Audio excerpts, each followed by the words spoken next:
by Karen Savage. Chapter 19. How is the consternation of the party to be described? To the greater number it was a moment of absolute horror. Sir Thomas in the house! All felt the instantaneous conviction. Not a hope of imposition or mistake was harboured anywhere. Julia's looks were an evidence of the fact that made it indisputable. And after the first starts and exclamations, not a word was spoken for half a minute. Each with an altered countenance was looking at some other, and almost each was feeling it a stroke the most unwelcome, most ill-timed, most appalling. Mr. Yates might consider it only as a vexatious interruption for the evening, and Mr. Rushworth might imagine it a blessing, but every other heart was sinking under some degree of self-condemnation or undefined alarm. Every other heart was suggesting, "What will become of us? What is to be done now?" It was a terrible pause, and terrible to every ear were the corroborating sounds of opening doors and passing footsteps. Julia was the first to move and speak again. Jealousy and bitterness had been suspended. Selfishness was lost in the common cause. But at the moment of her appearance, Frederick was listening with looks of devotion to Agatha's narrative, and pressing her hand to his heart. And as soon as she could notice this, and see that, in spite of the shock of her words, he still kept his station, and retained her sister's hand, her wounded heart swelled again with injury, and looking as red as she had been white before, she turned out of the room, saying, "I need not be afraid of appearing before him." Her going roused the rest, and at the same moment the two brothers stepped forward, feeling the necessity of doing something. A very few words between them were sufficient. The case admitted no difference of opinion. They must go to the drawing-room directly. Maria joined them with the same intent, just then the stoutest of the three, for the very circumstance which had driven Julia away was to her the sweetest support. Henry Crawford's retaining her hand at such a moment of such peculiar proof and importance, was worth ages of doubt and anxiety. She held it as an earnest of the most serious determination, and was equal even to encounter her father. They walked off, utterly heedless of Mr. Rushworth's repeated question of, "Shall I go too? Had not I better go too? Will not it be right for me to go too?" But they were no sooner through the door than Henry Crawford undertook to answer the anxious inquiry, and encouraging him by all means to pay his respects to Sir Thomas without delay, sent him after the others with delighted haste. Fanny was left with only the Crawfords and Mr. Yates.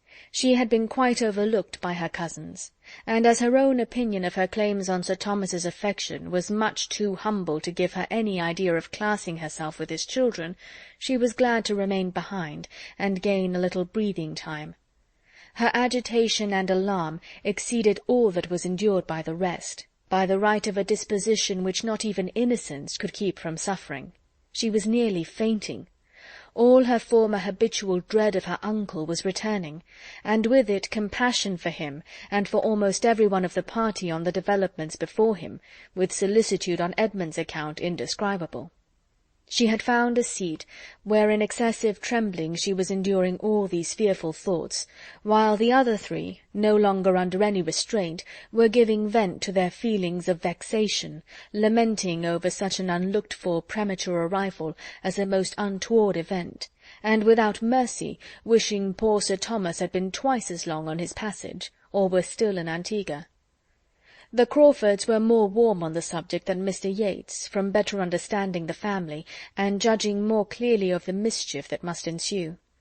The ruin of the play was to them a certainty. They felt the total destruction of the scheme to be inevitably at hand, while Mr. Yates considered it only as a temporary interruption, a disaster for the evening, and could even suggest the possibility of the rehearsal being renewed after tea, when the bustle of receiving Sir Thomas were over, and he might be at leisure to be amused by it. The Crawfords laughed at the idea, and having soon agreed on the propriety of their walking quietly home and leaving the family to themselves, proposed Mr. Yates's accompanying them and spending the evening at the parsonage. But Mr. Yates, having never been with those who thought much of parental claims or family confidence, could not perceive that anything of the kind was necessary. and therefore thanking them, said he preferred remaining where he was, that he might pay his respects to the old gentleman handsomely since he was come, and besides he did not think it would be fair by the others to have everybody run away. Fanny was just beginning to collect herself, and to feel that if she stayed longer behind it might seem disrespectful, when this point was settled, and being commissioned with the brother and sister's apology, saw them preparing to go as she quitted the room herself to perform the dreadful duty of appearing before her uncle. Too soon did she find herself at the drawing-room door, and after pausing a moment for what she knew would not come, for a courage which the outside of no door had ever supplied to her, she turned the lock in desperation, and the lights of the drawing-room and all the collected family were before her. As she entered, her own name caught her ear. Sir Thomas was at that moment looking round him and saying, "But where is Fanny? I do not see my little Fanny," and on perceiving her came forward with a kindness which astonished and penetrated her, calling her his dear Fanny, kissing her affectionately, and observing with decided pleasure how much she was grown. Fanny knew not how to feel, nor where to look. She was quite oppressed. He had never been so kind, so very kind to her in his life. His manner seemed changed, his voice was quick from the agitation of joy, and all that had been awful in his dignity seemed lost in tenderness. He led her nearer the light, and looked at her again, inquired particularly after her health, and then, correcting himself, observed that he need not inquire, for her appearance spoke sufficiently on that point. A fine blush having succeeded the previous paleness of her face, he was justified in his belief of her equal improvement in health and beauty. He inquired next after her family, especially William, and his kindness altogether was such as made her reproach herself for loving him so little, and thinking his return a misfortune. And when, on having courage to lift her eyes to his face, she saw that he was grown thinner, and had the burnt, fagged, worn look of fatigue and a hot climate, every tender feeling was increased, and she was miserable in considering how much unsuspected vexation was probably ready to burst on him. Sir Thomas was indeed the life of the party, who at his suggestion now seated themselves round the fire. He had the best right to be the talker, and the delight of his sensations in being again in his own house, in the centre of his family, after such a separation, made him communicative and chatty in a very unusual degree, and he was ready to give every information as to his voyage, and answer every question of his two sons almost before it was put. His business in Antigua had latterly been prosperously rapid, and he came directly from Liverpool, having had an opportunity of making his passage thither in a private vessel, instead of waiting for the packet; and all the little particulars of his proceedings and events, his arrivals and departures, were most promptly delivered, as he sat by Lady Bertram, and looked with heartfelt satisfaction on the faces around him, interrupting himself more than once, however, to remark on his good fortune in finding them all at home, coming unexpectedly as he did, all collected together exactly as he could have wished, but dared not depend on. Mr. Rushworth was not forgotten. A most friendly reception and warmth of handshaking had already met him, and with pointed attention he was now included in the objects most intimately connected with Mansfield. There was nothing disagreeable in Mr. Rushworth's appearance, and Sir Thomas was liking him already. By not one of the circle was he listened to with such unbroken, unalloyed enjoyment as by his wife, who was really extremely happy to see him, and whose feelings were so warmed by his sudden arrival as to place her nearer agitation than she had been for the last 20 years. She had been almost fluttered for a few minutes, and still remained so sensibly animated as to put away her work, move Pug from her side, and give all her attention, and all the rest of her sofa, to her husband. She had no anxieties for anybody to cloud her pleasure. Her own time had been irreproachably spent during his absence. She had done a great deal of carpet work, and made many yards of fringe, and she would have answered as freely for the good conduct and useful pursuits of all the young people as for her own. It was so agreeable to her to see him again, and hear him talk, to have her ear amused and her whole comprehension filled by his narratives, that she began particularly to feel how dreadfully she must have missed him, and how impossible it would have been for her to bear a lengthened absence. Mrs. Norris was by no means to be compared in happiness to her sister. Not that she was incommoded by many fears of Sir Thomas's disapprobation when the present state of his house should be known, for her judgment had been so blinded that, except by the instinctive caution with which she had whisked away Mr. Rushworth's pink satin cloak as her brother-in-law entered, she could hardly be said to show any sign of alarm. But she was vexed by the manner of his return. It had left her nothing to do. Instead of being sent for out of the room, and seeing him first, and having to spread the happy news throughout the house, Sir Thomas, with a very reasonable dependence perhaps on the nerves of his wife and children, had sought no confidant but the butler, and had been following him almost instantaneously into the drawing-room. Mrs. Norris felt herself defrauded of an office on which she had always depended, whether his arrival or his death were to be the thing unfolded, and was now trying to be in a bustle without having anything to bustle about, and labouring to be important where nothing was wanted but tranquillity and silence. Would Sir Thomas have consented to eat, she might have gone to the housekeeper with troublesome directions, and insulted the footman with injunctions of dispatch.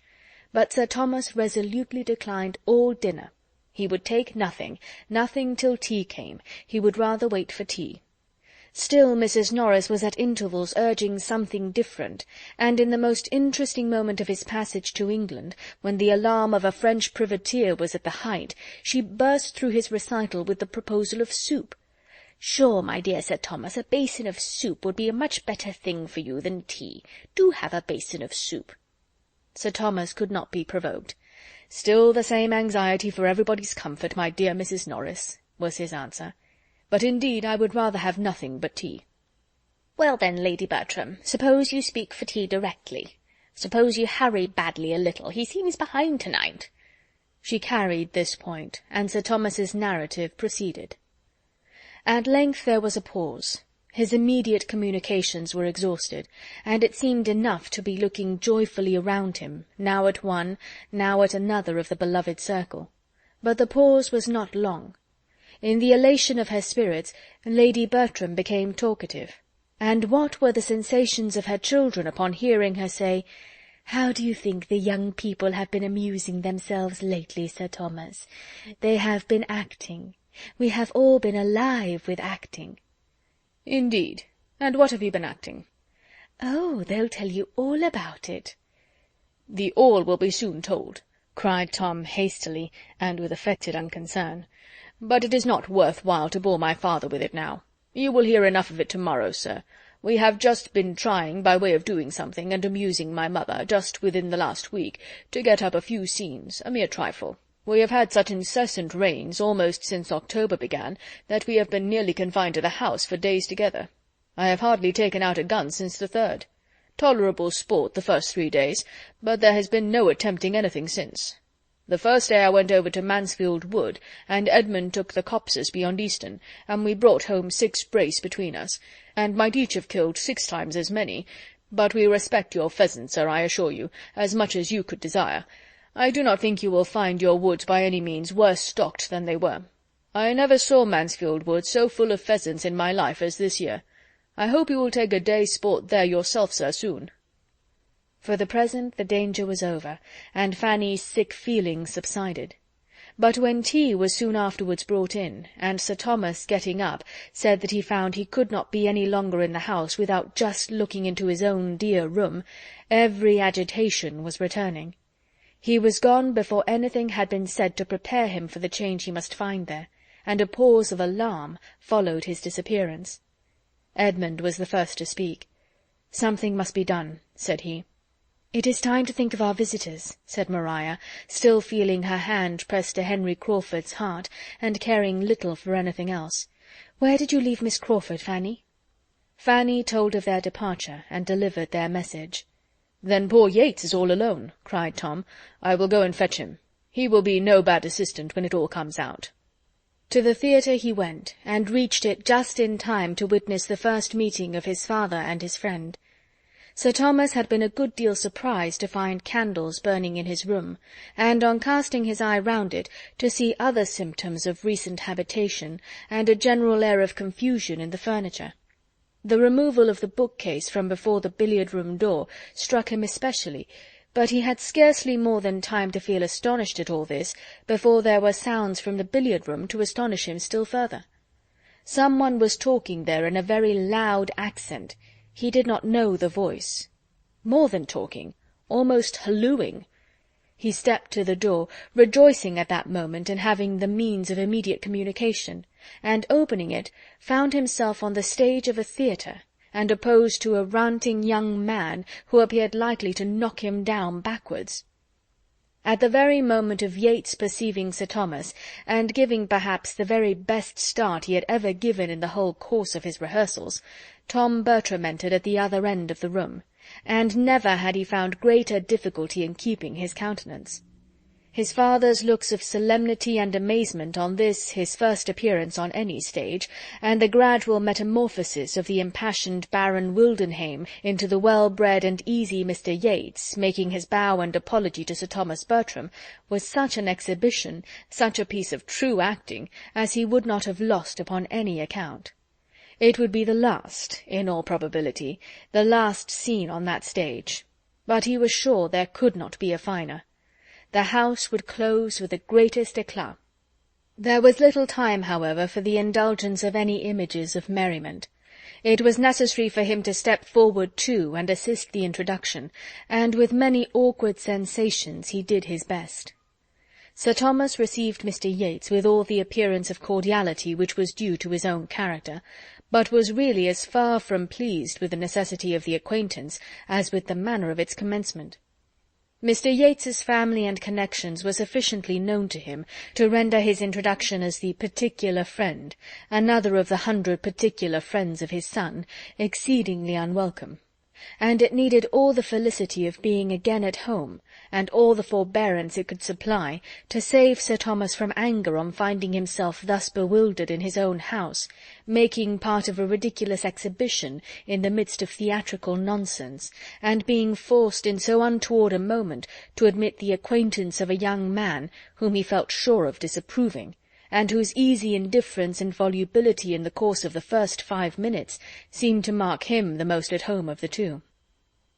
Tom understood his father's thoughts, and heartily wishing he might always be as well disposed to give them but partial expression, began to see more clearly than he had ever done before that there might be some ground of offence, that there might be some reason for the glance his father gave towards the ceiling and stucco of the room, and that when he inquired, with mild gravity, after the fate of the billiard-table, he was not proceeding beyond a very allowable curiosity. A few minutes were enough for such unsatisfactory sensations on each side, and Sir Thomas, having exerted himself so far as to speak a few words of calm approbation in reply to an eager appeal of Mr. Yates as to the happiness of the arrangement, the 3 gentlemen returned to the drawing-room together, Sir Thomas with an increase of gravity which was not lost on all. "I come from your theatre," said he composedly as he sat down. "I found myself in it rather unexpectedly.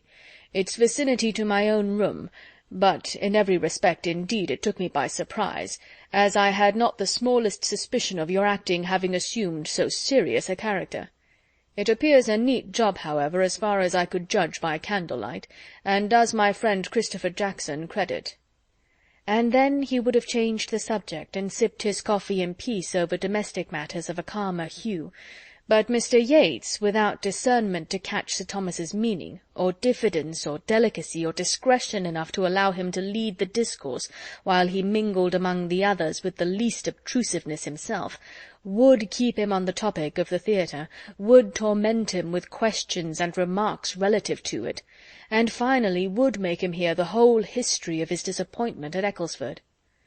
Sir Thomas listened most politely, but found much to offend his ideas of decorum, and confirm his ill opinion of Mr. Yates's habits of thinking, from the beginning to the end of the story, and when it was over could give him no other assurance of sympathy than what a slight bow conveyed.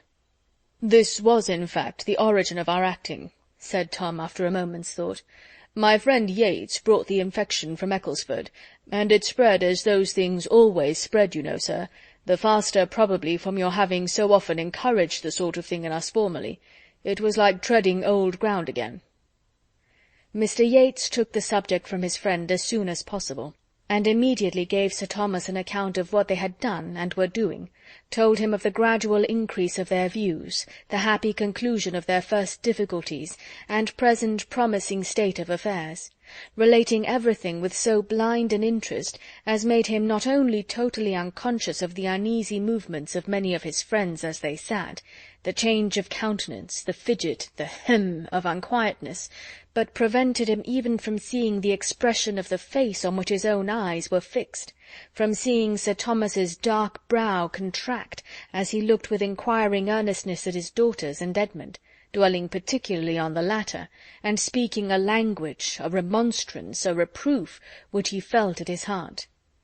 Not less acutely was it felt by Fanny, who had edged back her chair behind her aunt's end of the sofa, and, screened from notice herself, saw all that was passing before her. Such a look of reproach at Edmund from his father she could never have expected to witness, and to feel that it was in any degree deserved was an aggravation indeed. Sir Thomas's look implied, "On your judgment, Edmund, I depended. What have you been about?" She knelt in spirit to her uncle, and her bosom swelled to utter, "Oh, not to him! Look so to all the others, but not to him!"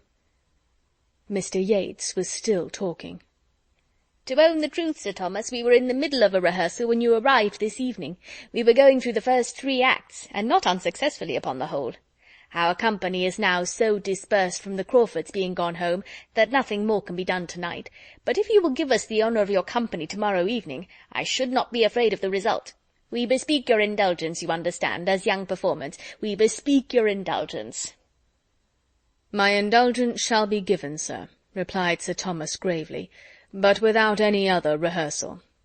And with a relenting smile he added, "I come home to be happy and indulgent." Then, turning away towards any or all of the rest, he tranquilly said, "Mr. and Miss Crawford were mentioned in my last letters from Mansfield. Do you find them agreeable acquaintance?" Tom was the only one at all ready with an answer, but he being entirely without particular regard for either, without jealousy either in love or acting, could speak very handsomely of both. Mr. Crawford was a most pleasant, gentlemanlike man, his sister a sweet, pretty, elegant, lively girl. Mr. Rushworth could be silent no longer. "I do not say he is gentlemanlike, considering, but you should tell your father he is not above 5 feet 8, or he will be expecting a well-looking man." Sir Thomas did not quite understand this, and looked with some surprise at the speaker. "If I must say what I think," continued Mr. Rushworth, "in my opinion it is very disagreeable to be always rehearsing. It is having too much of a good thing. I am not so fond of acting as I was at first. I think we are a great deal better employed sitting comfortably here among ourselves and doing nothing."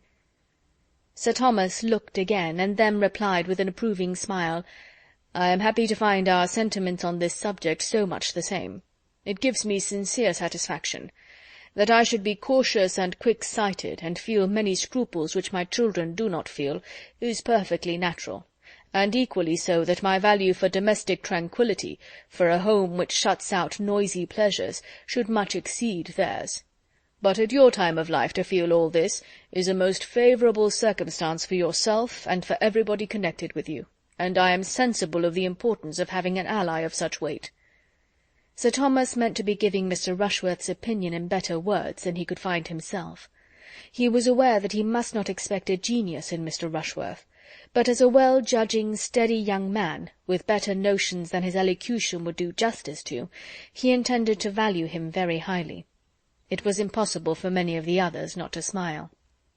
Mr. Rushworth hardly knew what to do with such meaning, but by looking as he really felt, most exceedingly pleased with Sir Thomas's good opinion, and saying scarcely anything, he did his best towards preserving that good opinion a little longer. Chapter 19